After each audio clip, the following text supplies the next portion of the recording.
Abra a sua Bíblia, segunda carta de Paulo aos Coríntios, para a leitura do capítulo 4, versículo 7. Segundo aos Coríntios 4, 7. Tesouro em vasos de barro. Segundo aos Coríntios, capítulo 4, verso 7.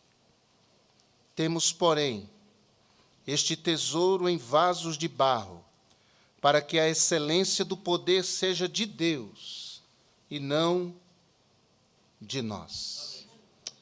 Ó Deus, abençoa-nos aqui, neste momento em que paramos para ouvir o Senhor. E, ó Deus, eu sei que se houver corações abertos para te ouvir, o Senhor vai falar a esses corações. Abençoa-nos, ó Pai, em nome de Jesus. Amém. Podem sentar-se, por favor.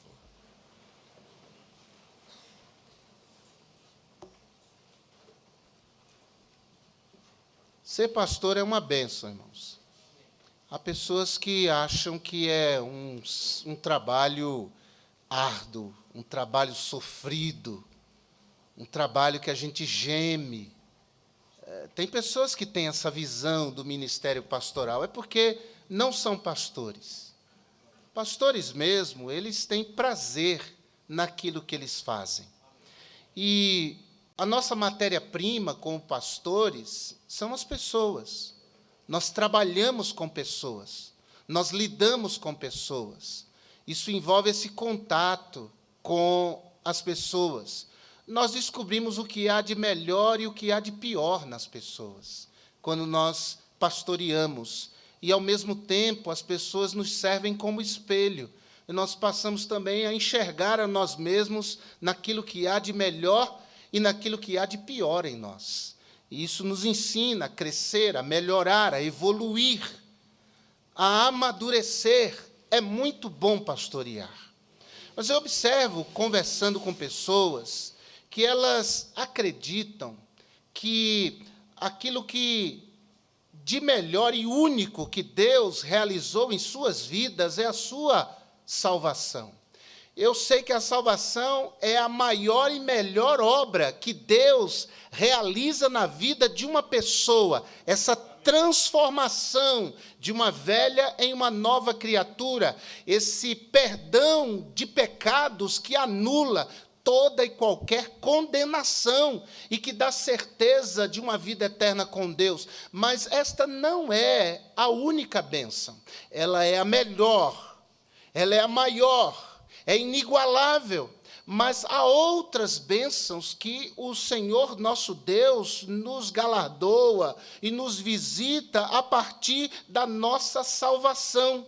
Então, nós não devemos viver a vida como se ela não tivesse sabor, como se ela não tivesse cor, se ela não tivesse, ou como ela não tivesse sentido, ou como se ela, de fato, não fosse uma vida e uma vida que vale a pena. O texto que nós lemos diz que nós temos dentro de nós um tesouro. Irmãos, não é qualquer tesouro. É um tesouro inigualável, que os milionários desta terra gostariam de ter, se soubessem a preciosidade que é este tesouro que Deus coloca dentro do nosso coração. Talvez eles venderiam tudo o que têm, apenas e tão somente para terem acesso a essa riqueza, a esse presente, a esta bênção que habita o coração de todo salvo. E embora o barro seja um material muito frágil, facilmente quebrável, dentro deste corpo frágil, dentro deste vaso frágil, que sou eu, que é você, habita uma preciosidade que Deus colocou no seu e no meu coração, juntamente com a nossa salvação. Então, ao olhar para a palavra de Deus, nesse capítulo 4 de 2 aos Coríntios, eu quero afirmar 3 coisas. Primeira coisa, que dentro de nós habita a glória de Jesus Cristo. O versículo 6 do capítulo 4 nos diz: porque Deus que disse que das trevas resplandecesse a luz, é quem resplandeceu em nossos corações para a iluminação do conhecimento da glória de Deus na face de Jesus Cristo. O apóstolo Paulo fala de um esplendor da glória de Cristo dentro de nós. Esse esplendor da glória de Cristo começa com essa nova vida que Ele nos dá quando nós cremos em Cristo e a Ele entregamos o nosso coração. É a mesma glória, irmãos, que resplandeceu lá naquele monte, quando Jesus foi transfigurado. O seu rosto, as suas vestes brilhavam como sóis. Os 3 discípulos que com ele estavam naquele monte, não se sabe qual era o monte exatamente, alguns acreditam que era o Monte Hermon, lá na Galileia, mas o fato é que a glória de Cristo se viu resplandecendo ali, naquele instante da transfiguração. Essa glória de Cristo que resplandeceu diante de Paulo também, não só lá no monte diante dos discípulos, mas o apóstolo Paulo, no caminho para Damasco, já quase chegando na capital da Síria, uma luz brilhou, uma luz resplandeceu. E Paulo cai da montaria, ajoelhado, prostrado, quebrado diante do Senhor Jesus. Nós temos dentro de nós esta glória que representa esse cenário de transfiguração. Esse cenário do fulgor de uma luz que brilha sobre nossas vidas e que nos traz discernimento suficiente para vivermos neste mundo de uma maneira equilibrada. Quando nós entregamos a nossa vida a Jesus, a luz resplandeceu.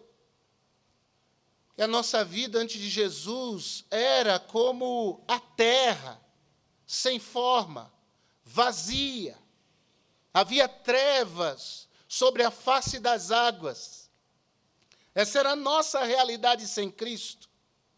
E a palavra de Deus diz em Gênesis 1, versículo 3, que Deus, com a sua palavra, logo ordenou: haja luz, e houve luz.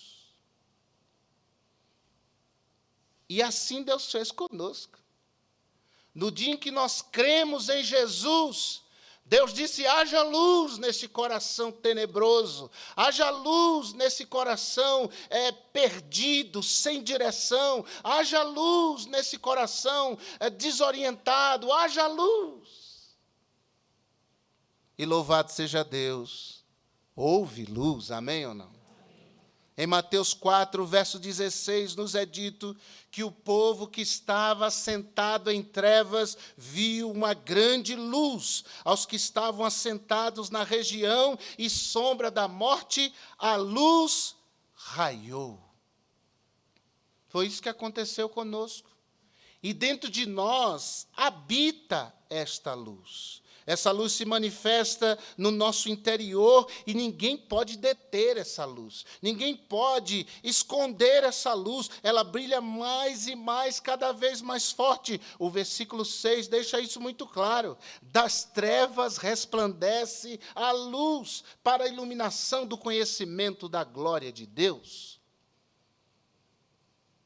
Eu não posso entender um crente desorientado na vida, perdido na vida, sem rumo na vida, sem saber em que caminho está trilhando, sem saber aonde é que a sua jornada vai dar e como vai dar. Eu não consigo conceber isso. E nós temos dentro de nós a luz de Cristo. E Jesus disse: quem me segue não andará em trevas, mas terá a luz da vida. A palavra de Deus é lâmpada para os nossos pés, luz para os nossos caminhos. Aquele que tem a Jesus é esclarecido quanto à vida e esclarecido quanto aos caminhos que ele trilha na vida. Essa glória de Cristo nos preencheu a ponto de nos eleger casa sua. É a palavra hebraica Shekinah ou Shekinah, que significa a glória manifesta de Deus. Em 2 Crônicas, capítulo 5, versículo 13 e verso 14, nos diz que uma nuvem desceu do céu sobre o templo e resplandeceu uma grande luz naquele lugar. E os sacerdotes não podiam permanecer em pé para ministrar por causa da nuvem, porque a glória do Senhor encheu a casa de Deus. Expressa essa ideia bem aprofundada no Novo Testamento, de que o Espírito Santo habita em nós e Deus nos elegeu em Cristo casa dele, habitação dele. O Espírito Santo habita no salvo. A glória de Deus habita no salvo. O Shekinah de Deus habita no salvo. Ele tem, portanto, discernimento suficiente para entender que ele é casa do Deus vivente. Ele pensa no que faz, pensa no que diz. Ele pensa nas decisões que toma, ele pensa nos caminhos por onde anda, a trajetória da sua vida. Ele cuida de si, porque ele sabe que é casa de Deus. Temos dentro de nós essa glória de Cristo, que gera também consequências, e consequências preciosas. A glória de Cristo mostra que a nossa vida não precisa ser pálida, não precisa ser vazia, não precisa ser sem sentido, que nós não precisamos ter um íntimo fraco, vulnerável. Temos dentro de nós a glória de Cristo e a presença do Espírito Santo de Deus. Por isso a Bíblia diz, em 2 Coríntios 3, versículo 18, volte aí um pouquinho, capítulo 3, verso 18, mas todos nós, com o rosto descoberto, refletindo como um espelho a glória do Senhor, somos transformados de glória em glória, na mesma imagem, como pelo Espírito do Senhor. Nós vamos sendo transformados, Deus vai operando na vida da gente, a gente vai melhorando, vai aprendendo, vai crescendo, vai mudando, sendo transformado de glória em glória, de fé em fé, a cada passo. Como diz a música antiga, a cada passo que eu dou na vida é um degrau a mais que subo ao céu. A cada passo vou me aproximando daquele lar que Cristo prometeu. E passo a passo sigo caminhando para aquele lar que Jesus prometeu para mim, para você. A ideia é que quando nós chegarmos lá, o Senhor Deus tenha trabalhado de modo abundante na nossa vida, a ponto da glória de Jesus ser vista em nós e através de nós. Versículo 8, versículo 9, mostra esse estilo de vida de quem tem a glória de Cristo dentro dele. Quando diz, em tudo somos atribulados, mas não angustiados, perplexos, mas não desanimados, perseguidos, mas não desamparados, abatidos, mas não destruídos. Que bênção! Essa é a vida de quem tem a glória de Cristo nele. E lidando com pessoas e visitando, sobretudo, aqueles enfermos, que não perdem a fé, que não perdem a confiança, que estão seguros e firmados na rocha da sua salvação, apesar das dores, apesar das impossibilidades. Nós podemos ver a glória de Cristo neles, a glória de Jesus em cada um deles. E a glória de Cristo acaba sendo notada. Aonde a gente chega, quando a gente vai falar com alguém, a nossa postura, a nossa maneira de agir e reagir, as pessoas dizem, você é diferente. O que há em você? Eu noto, seu jeito é diferente, é uma serenidade. Tem umas palavras que você fala que são diferentes.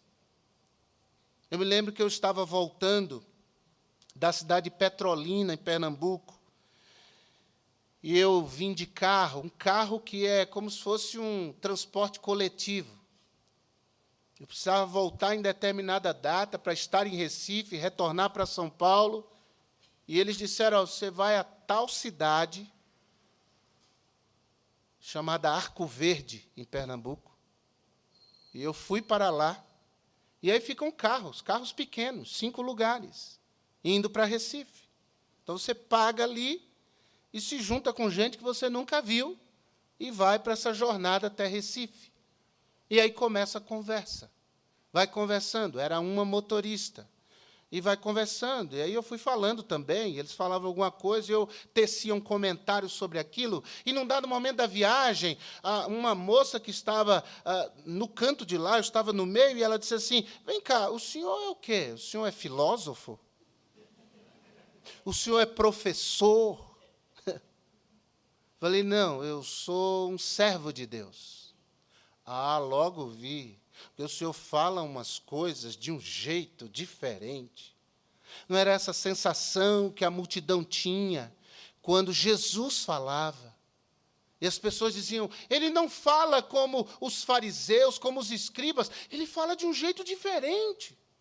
Ele fala como tendo autoridade. Eu fico abismado quando eu vejo um crente com uma canção de derrota, de tristeza nos lábios, quando a feição de um cristão demora a mostrar os contornos do seu Senhor na sua face. Isso é uma coisa marcante, irmãos, nesse mundo de gente perdida.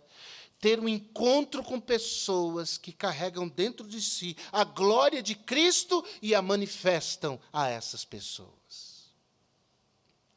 Mas, em segundo lugar, nós não só temos dentro de nós a glória de Cristo, mas temos dentro de nós o poder de Deus. O versículo 7 diz, temos, porém, este tesouro em vasos de barro, para que a excelência do poder seja de Deus, e não de nós. O que o apóstolo Paulo está aqui falando e afirmando não é só a respeito do poder de Deus, mas note, Paulo fala da excelência do poder de Deus. Paulo fala do suprassumo do poder de Deus. Paulo fala da grande, maior expressão de poder de Deus conhecida por nós. Ouve-se muito falar sobre o poder de Deus, né, nos nossos dias. Só fala do poder de Deus, está aqui, está acolá, está com fulano, está com Beltrano, vai ali, que ali o poder de Deus é abundante, é derramado, ali a operação é grandiosa. A gente ouve tanto esse tipo de convite sensacionalista. A Bíblia fala de expressões do poder de Deus. Leprosos que foram limpos, curados, coxos que se levantaram. Essas são expressões do poder de Deus. Cegos que enxergaram a luz do dia. Nós vimos essa expressão do poder de Deus na vida da irmã do nosso irmão Sérgio. Poder de Deus, e nós cremos no poder de Deus, amém ou não? Nós temos uma lista de oração, nós cremos, nós oramos, porque nós confiamos que Deus é poderoso para realizar grandes coisas. Mas essas grandes coisas ainda são pequenas diante da excelência do poder de Deus. O poder de Deus foi visto nos milagres. Mas a excelência do poder de Deus foi visto na tumba vazia. A excelência do poder de Deus se viu na ressurreição de Cristo. O apóstolo Paulo fala que dentro de nós há não só o poder de Deus, mas a excelência do poder de Deus. o poder que ressurgiu Jesus dos mortos, o poder que abriu aquela tumba, o poder que envergonhou Satanás, o poder da ressurreição que traz esperança, uma esperança viva para além desta vida, na nossa própria vida. A ressurreição de Jesus é mais que um fato, irmãos. É um fator, ela tem influência, ela mexe nossa vida, ela molda nossa vida. O fator determinante de nossas vidas, que vai desencadeando uma obra grandiosa, um processo glorioso, aqui, agora e também no além, é esse Cristo vivo que opera na nossa vida. Nossa vida não pode ser uma vida apática, nossa vida não pode ser uma vida descomprometida, nosso ânimo não pode ser dobre, nós temos de ter esse ânimo que vem do céu, porque dentro de nós habita a excelência do poder de Deus, dentro de nós habita um domingo de manhã, dentro de nós habita um domingo de ressurreição. Aqueles discípulos ouviram das mulheres a notícia, ele ressuscitou. Mulheres que outrora ouviram do anjo, ele não está aqui porque ressuscitou. Se você vai a Meca, você encontra o túmulo de Maomé. Mas se você vai a Jerusalém, o túmulo de Jesus está vazio. Isso é o que deve nos impulsionar, irmãos. Porque ouvimos notícias de morte com constância em nossos dias, notícias de tragédia, notícias de morte, de violência, de guerras, de enfermidade. As mudanças climáticas que geram transtornos, catástrofes. É o princípio das dores, cada vez mais intensas. E com um espaço menor entre essas dores de parto para a volta de Jesus. Mas nós não nos guiamos por essas notícias. Há uma notícia que é definitiva. A notícia do Diário de Jerusalém da sexta-feira dizia: morre o Nazareno Jesus crucificado. Mas se você abre a sua Bíblia, você vê que está escrito: ele ressuscitou. Nosso Deus está vivo. Nosso Salvador é um Cristo vivo, irmãos.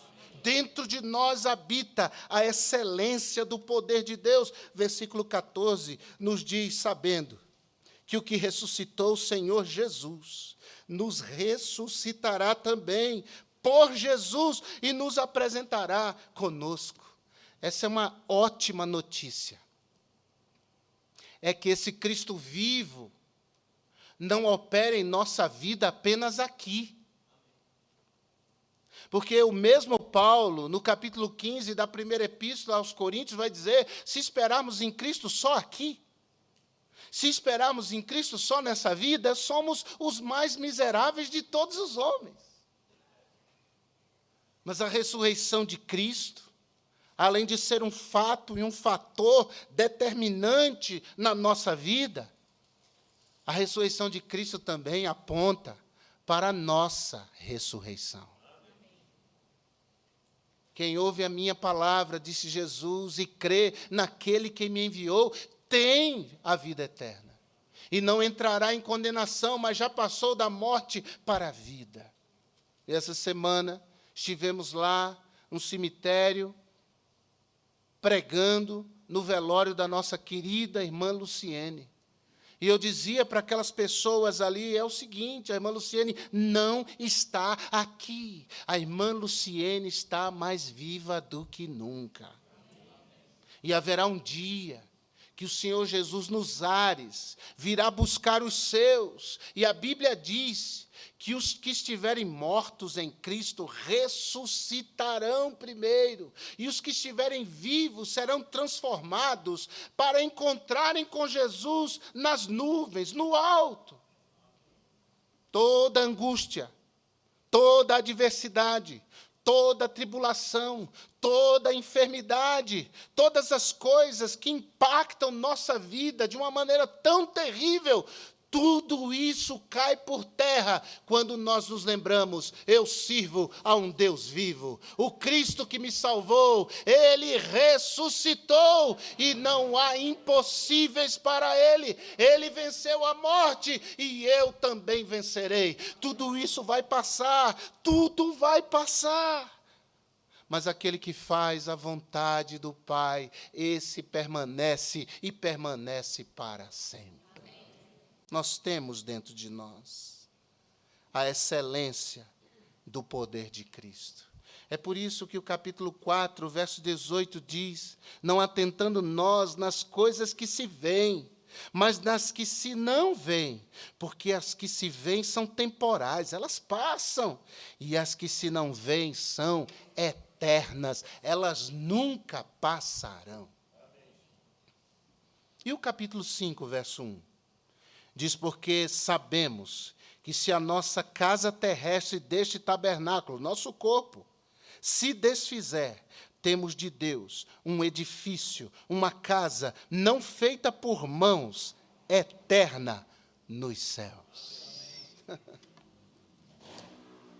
É com essa esperança e certeza de fé, irmãos, que nós devemos viver nesse mundo.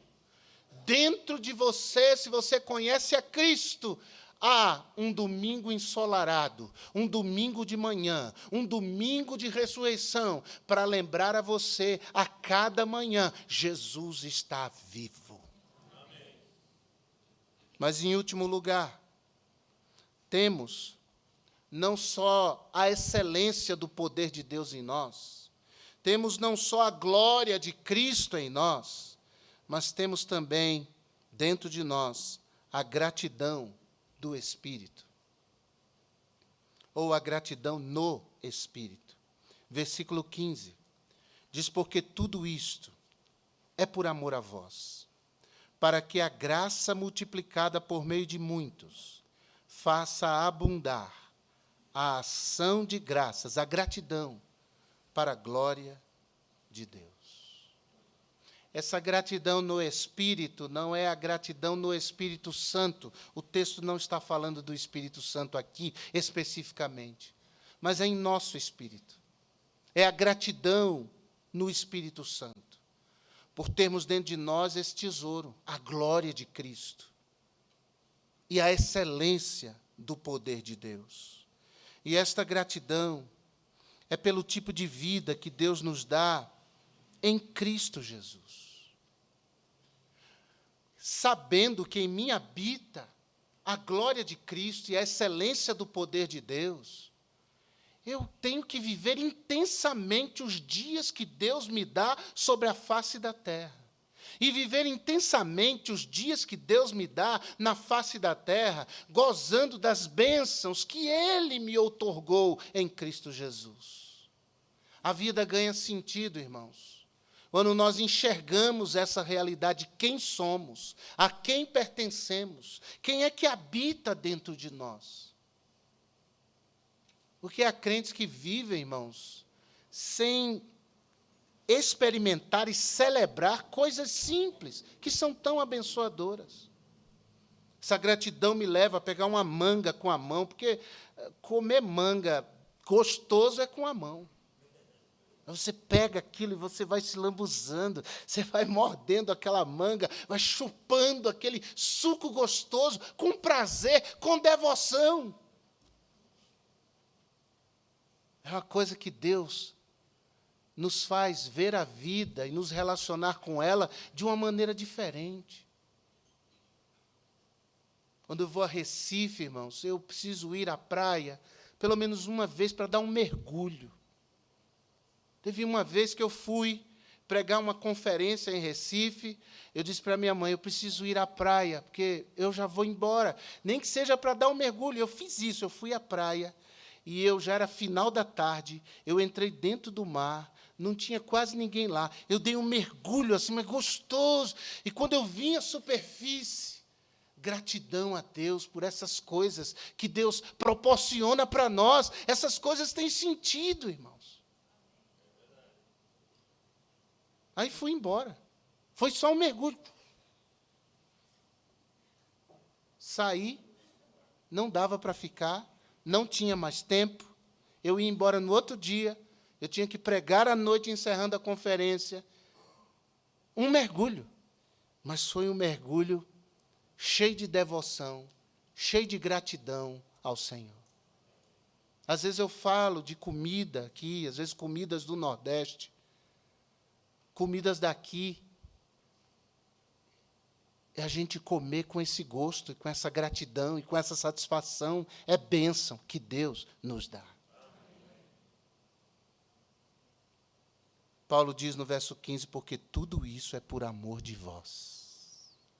A glória de Cristo em mim, a excelência do poder de Deus em mim, essa gratidão, para encerrar, é pelo tipo de confiança que Deus nos dá em Cristo. É o versículo 16. Não desfalecemos. Ainda que o nosso homem exterior se corrompa, porque a vida é assim, vai arrancando pedaços da gente, vai envelhecendo a gente, pelo estresse, pelas demandas, pelas cobranças. Nesse mundo que jaz no maligno, e nesse mundo onde temos tribulações, nós vamos sentindo o efeito dessa vida difícil em nós. Mas temos gratidão, e essa gratidão expressa a nossa confiança por termos dentro de nós esse tesouro. Um tesouro que não é terreno, um tesouro que é celestial. E isso nos dá uma perspectiva, a perspectiva do céu. 3 coisas que estão na pauta deste púlpito. Mensagens são diferentes, mas aqui e ali essas 3 coisas vêm à tona. A primeira delas, a comunhão e unidade do povo de Deus. Não é possível haver no nosso meio intrigas, porfias, mágoas, ressentimentos. Isso não é digno do nosso Deus. Nosso Deus abomina isso. E nós não somos mais abençoados individualmente quando somos escravos desse tipo de sentimento e atitude. A unidade e a comunhão do povo de Deus. Sem comunhão e unidade, nós não iremos a lugar algum, nós não realizaremos nada. Segunda coisa, está na pauta deste púlpito, a obra missionária. É preciso que a igreja vá longe. Isso faz com que a igreja pare de olhar somente para si. Está tão bom aqui, é tão confortável, é isso aqui.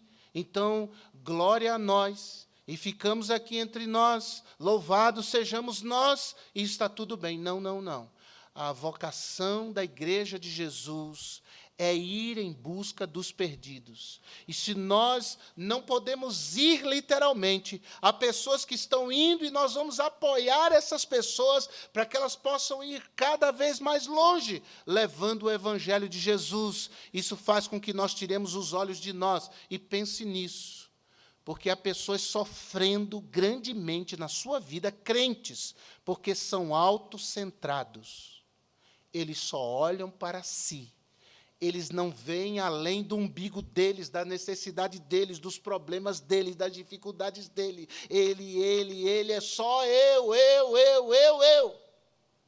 Quando nós pensamos na obra missionária, o nosso leque se abre, a dimensão se multiplica exponencialmente.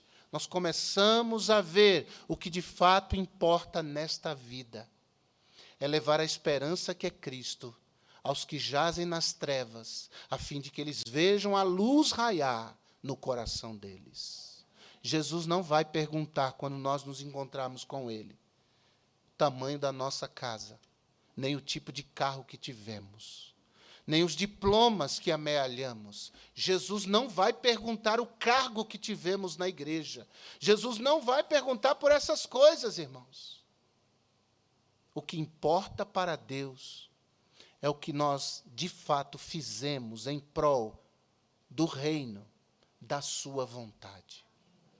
Há pessoas que chegarão diante de Jesus de mãos vazias. Mas há uma terceira coisa, que é marca e pauta neste púlpito.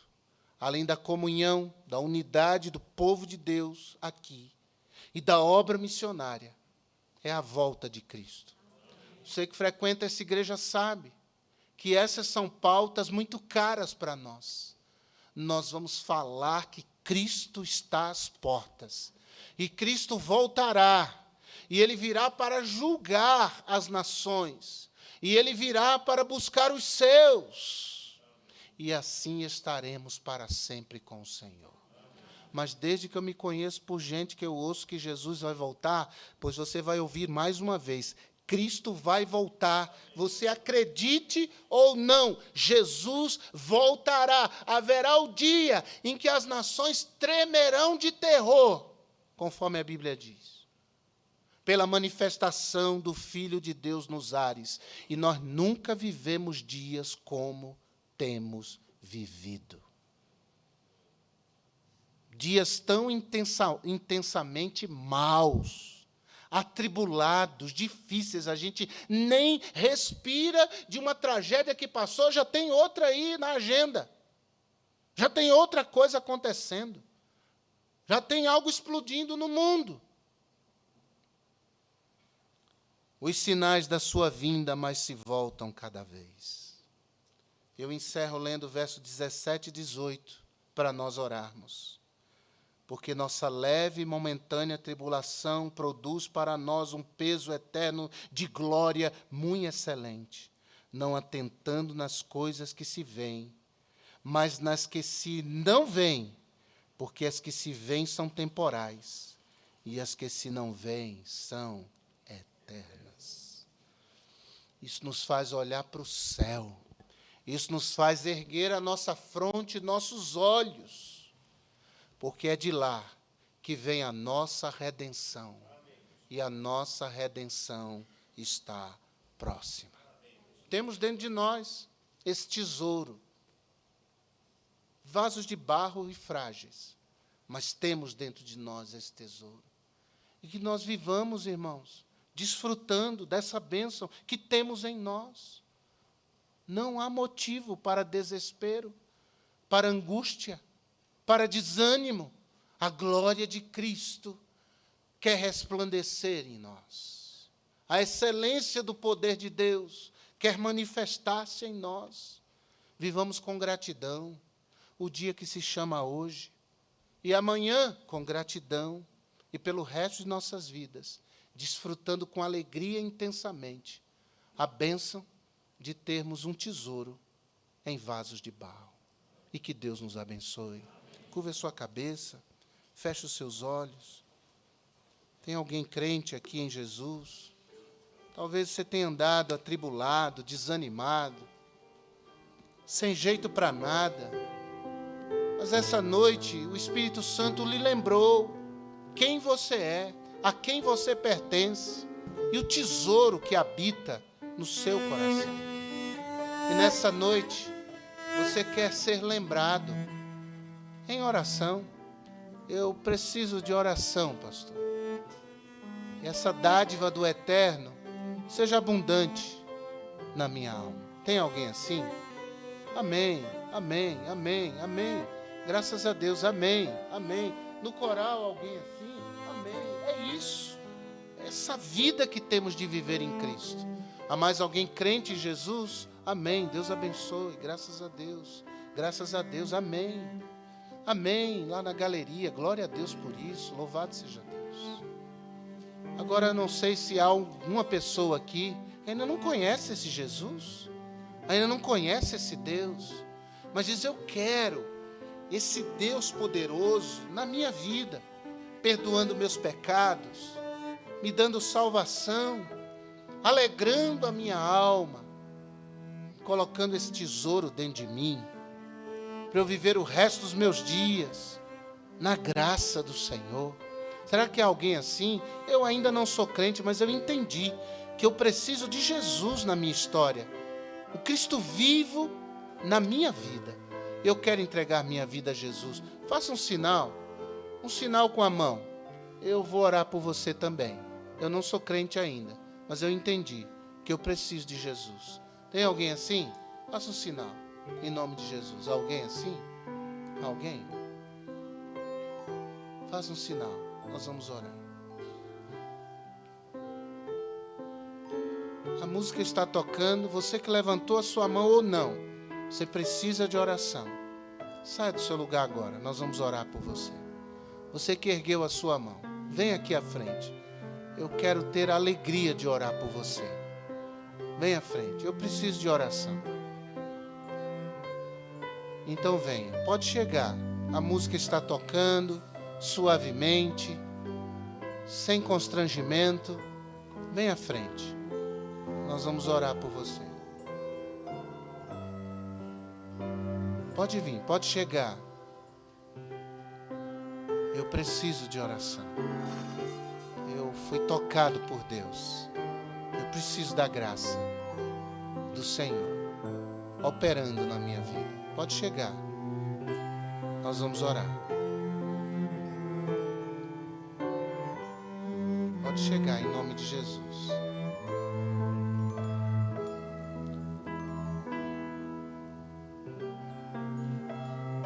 Pode chegar.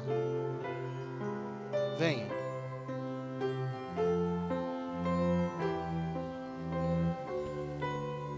Senhor Deus, nosso Pai, que bênção, Senhor, é ver a Tua palavra frutificando nos corações.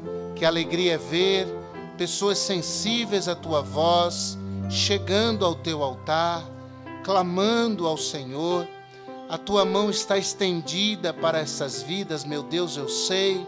Eu peço em nome de Jesus que nesses corações abunde, cresça, frutifique, meu Deus, a alegria do Senhor. Meu Deus, que esse tesouro se manifeste, esse tesouro da excelência do poder que venceu a morte e que vence qualquer coisa, Senhor. Ó Pai, que isso seja real em cada coração, nos dilemas, nos embates, nas demandas, nos desafios, diante dos problemas, das tribulações, que a glória de Jesus se veja nessas vidas, Pai Santo. Ó Pai, renova as suas forças, renova o seu ânimo, renova a sua fé, meu Deus, e que, ó Pai, eles possam testemunhar mais de Jesus, testemunhar desta obra maravilhosa que o Senhor realiza nos corações dos que creem. Ó Deus, oramos que seja assim, para o louvor do Teu nome, que haja vitória em cada uma destas vidas, em nome de Jesus. Amém e amém, Senhor Deus.